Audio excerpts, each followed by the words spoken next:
ஒருவனும் உங்களை வஞ்சியாதபடிக்கு எச்சரிக்கையாயிருங்கள். ஏனெனில் அநேகர் வந்து என் நாமத்தை தரித்துக் கொண்டு நானே கிறிஸ்து என்று சொல்லி அநேகரை வஞ்சிப்பார்கள்.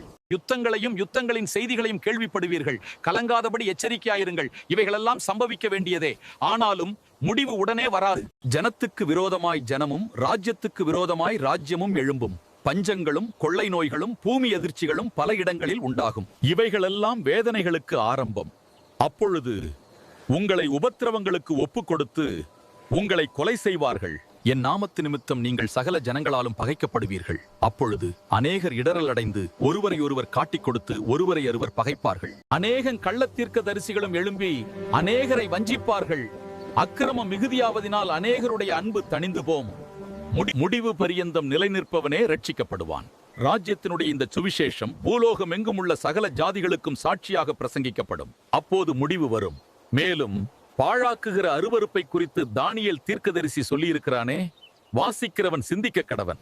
நீங்கள் அதை பரிசுத்த ஸ்தலத்தில் நிற்க காணும் போது யூதேயாவில் இருக்கிறவர்கள் மலைகளுக்கு ஓடி போக கடவர்கள்.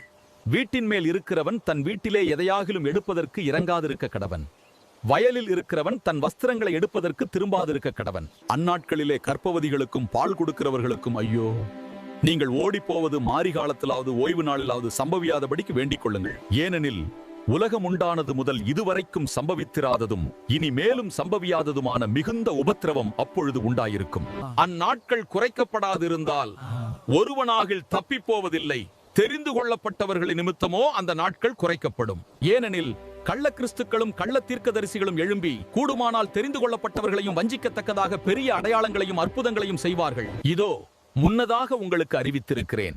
ஆகையால் அதோ வனாந்தரத்தில் இருக்கிறார் என்று சொல்வார்களானால் புறப்படாதிருங்கள். இதோ அறை வீட்டிற்குள் இருக்கிறார் என்று சொல்வார்களானால் நம்பாதிருங்கள். மின்னல் கிழக்கிலிருந்து தோன்றி மேற்கு வரைக்கும் பிரகாசிக்கிறது போல மனுஷகுமாரனுடைய வருகையும் இருக்கும். பிணம் எங்கேயோ அங்கே கழுகுகள் வந்து கூடும்.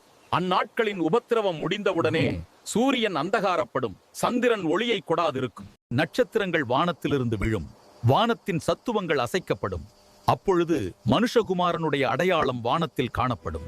அப்பொழுது மனுஷகுமாரன் வல்லமையோடும் மிகுந்த மகிமையோடும் வானத்தின் மேகங்கள் மேல் வருகிறதை பூமியில் உள்ள சகல கோத்திரத்தாரும் கண்டு புலம்புவார்கள். வலுவாய் தொனிக்கும் எக்கால சத்தத்தோடே அவர் தமது தூதர்களை அனுப்புவார். அவர்கள் அவரால் தெரிந்து கொள்ளப்பட்டவர்களை வானத்தின் ஒரு முனை முதற்கொண்டு மறுமுனை மட்டும் 4 திசைகளிலும் இருந்து கூட்டிச் சேர்ப்பார்கள். அத்திமரத்தினால் ஒரு உவமையை கற்றுக்கொள்ளுங்கள். அதிலே இளங்கிளை தோன்றி துளிர்விடும் போது வசந்த காலம் சமீபமாயிற்று என்று அறிவீர்கள்.